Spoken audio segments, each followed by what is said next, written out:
We're covering the endocrine system, and we're focusing on the adrenal gland, specifically the outer cortex. Remember, the adrenal gland is on top of the kidneys. We call it the suprarenal gland as well, the adrenal gland, and it has two major regions. So it has the outside capsule, but then it has that outer cortex region, and then I have the inner medulla. And that medulla portion is my direct connection with the nervous system. And that's part of our autonomic nervous system, or fight or flight, that we call sympathetic nervous system, that's releasing our adrenaline, which is our norepinephrine, epinephrine. So that's the medulla. The focus for the endocrine system that we'll talk about is the cortex. So that outer region, the cortex, is actually organized into three what we call zones.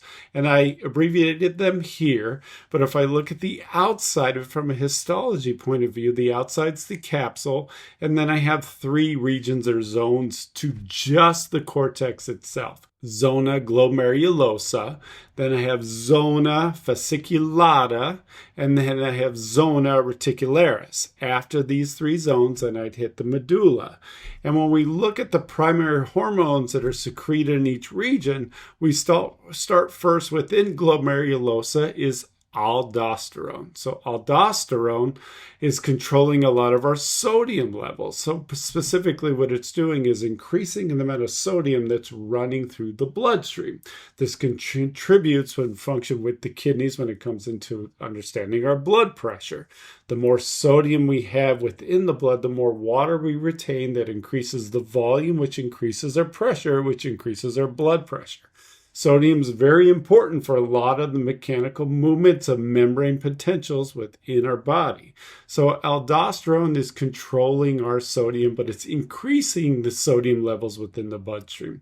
Zona fasciculata is dealing with cortisol. So we'll have cortisol, cortisone.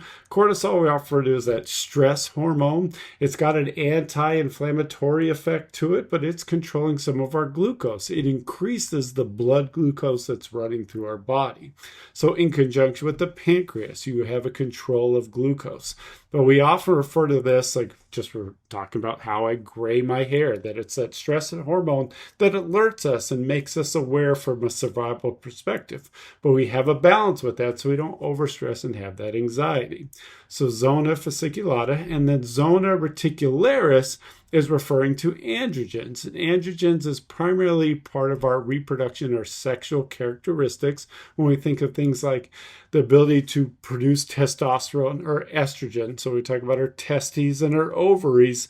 This helps with that cascade effect when we allow for that growth of our sexual characteristics. And androgens, we often will see this when we have androstenedione as a hormone, as a performance-enhancing drug that we mimic to produce to increase those characteristics that allow for my strength that occurs as they develop from puberty and beyond. So when we look at the adrenal gland, it does quite a bit, and specifically at the cortex. We learned that the medulla is part of our sympathetic nervous system. But then that cortex, we can further divide into our three zones, and we use this for sodium, glucose, and then part of our sexual characteristics from a reproductive standpoint. This is the adrenal gland or suprarenal gland focusing on just the cortex.